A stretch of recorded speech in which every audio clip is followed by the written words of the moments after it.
welcome to Focus Garage. Today we're going to talk about the Golf GTI. We're going to do the pass and drive like we did with the Miata. This Golf GTI is actually coming from one of our viewers. They commented on saying that let's do the Golf GTI, so we're going to do it for you. We're going to talk about the Mark 1, 2, 3, 4, 5, 6, and 7. Just like the Miata, we're going to give con, pro, and then at the end we're going to say drive or pass and interchanging the generation. So you want to start with the Mark 1? Yep. All right, no time wasted. Let's get started here. So everybody knows the first generation Volkswagen GTI. This is where the hot hatch started. So this is the first GTI they ever made. So obviously a pro of that car would be that this is where the hot hatch started. Any hot hatch you drive now started from this vehicle. It was very well regarded in all kinds of automotive journalism. However, the only con that comes up a lot with this car is that it does not have enough braking for the kind of trouble you can get into. So it's a very good handling car, decently powered for the weight, but it lacks in brakes. So the Mark II came along after the success of the Mark I, and this car was much better to sit inside. Interior got more luxurious, and it was better to look at as well. It was getting a little bit curved. That was the pro. The con side is, even though it handles and brakes pretty good, but it was underpowered this time. They were using the same old Mark I, later generation Mark I engine in this, so that was a pro. That was a con on that. All right, so that sucks with the Mark II. But with the Mark III here, something that you did get was a new powertrain. So there was a little bit updated with that. So that is going to be a pro with the evolution of the car. However, a con of this, like similar to the Mark II, there was more luxury added to this car. So this was a nicer interior to be in. But because of that, there's more weight to it. So it's kind of losing its root here as a true hot hatch, which is being light, tossable, fun to drive. By adding some of these modern amenities, makes the car heavier, not as quite engaging to drive, but you got a new engine. Also, this is my personal least favorite looking one.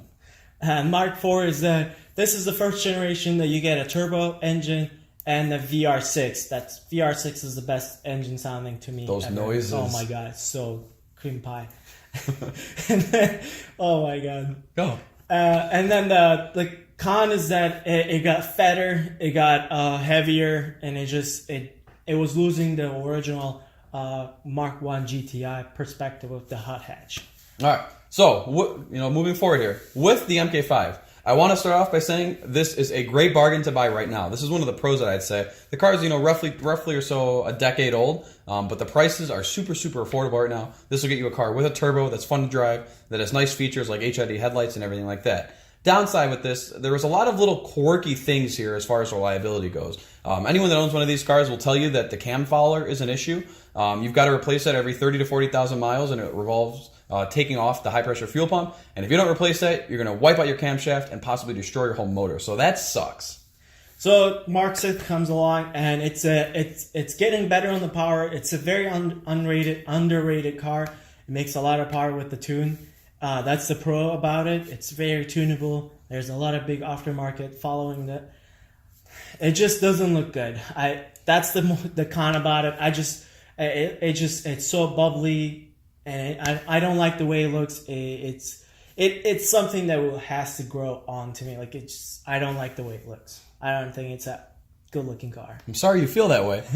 With the Mark 7, it's almost going to be a repeat of what Honor said for the Mark 6. This is even more so of a car that's even more tuner-friendly. It's hilariously underrated, and it responds to mods so well. A lot of you guys will see in our comments here, we got a lot of GTI versus Focus ST war. You GTI guys are right. The car can make more power on the stock turbo than the Focus. So congratulations. Here's your participation trophy. The concept is your car is freaking ugly.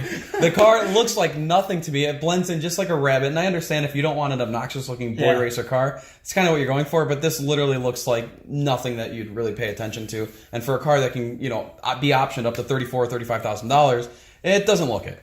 So let's start with the driver pass. Okay. So start you, Mark 1. I would say definitely drive, even though those brakes are, not good, but you can deal with that, upgraded brakes. But I don't know. It's a small car. I think it looks good. Boxiness, I love it. I think it's a drive. All right. So Mark 2, driver pass. I'm also going to drive that because I am a big fan of that 80s, 90s vintage hatchback thing. I think it'd be really cool to drive kind of similar to where all the roots started for this kind of car, see what it's all about, especially having, owned a Fiesta ST and a Focus ST. I'd be very, very curious to see how that car feels, seeing that, all roots trace back to something like that. Mark 3. Mark 3, it's a great bargain, but I'm going to say pass. I would much rather drive the Mark 1 than Mark 3. They look really similar to each other. I just like the lightweight power than the supposedly luxurious car. Yeah. So Mark IV, what do you think? How can you say no? Yes, VR6 done. VR6. Mark V, what do you think? I'm gonna say pass on that because of the problem with the cam followers. I would just much rather wait. This is like the beginning of where Golf is like going back to its root and bringing back the hot hatch, kinda. I will just say pass. I will just wait for the later generation. All right. Mark VI. Same thing as you here. I'm going to pass that because I'm waiting for the even more improved Mark 7. So Mark 6 is a cool car. You kind of hit the nail on the head. The car is going more back to its roots. You know, you've got that tunability introduced to the car now. But knowing what's on the horizon with the Mark 7, I can't go for the Mark 6 either. For the Mark 7, I would say drive with the DSG if I can get a good deal on it. It would be a nice, comfortable daily drive that I don't have to worry about. But I don't see myself modifying a Golf GTI. It just looks like because you can't tune it without putting a clutch in. Oh no! Yeah, that's so true. You gotta upgrade the clutch. The first thing you gotta do is upgrade the clutch on the manual yeah, ones. On the manual, yeah. DSG can take it, but and boom! All right, so that's gonna cut it pretty much right around that 5-minute mark for what we were trying to hit on there. I know we breezed through it, and this wasn't really a history lesson, but this is more of an opinion. You know, would you like it? Would you drive it? Would you not? And kind of give you guys some hidden mystery, hidden facts that you may or may not have already known about this car. What do you guys think? Which generation would you rather drive? If these were the only 7 cars that you can ever buy, which one would you pick? Which one would you pick? Like, this is not daily. Which one would you pick? Which one that like covers the poster at your house? You know, like in your bedroom when you're a little kid. So yeah, comment below. Tell us what other vehicle you'd like us to do a video like this about. We really like these driver pass videos. It's engaging. We get to do a little bit of research about these cars, but it's fun to try and see how much information we can cram in that short amount of time. So this is very comment generated. So let us know what you'd like to see us talk about. And if you guys want to know more about these generation, we can make it like a specific generation. I would love to do a Mark 1 generation Golf GTI video, actually. Might even be able to find a GTI to review somewhere. Yeah, maybe. And I promise I am working on talking with my hands. I'm going to get them tied behind my back so I'm not smacking air around the whole time. But I think that's going to wrap it up for this one. Yeah, thanks for watching. Make sure to comment, subscribe, and share this video. Kudos to all. And we'll catch you guys in the next one.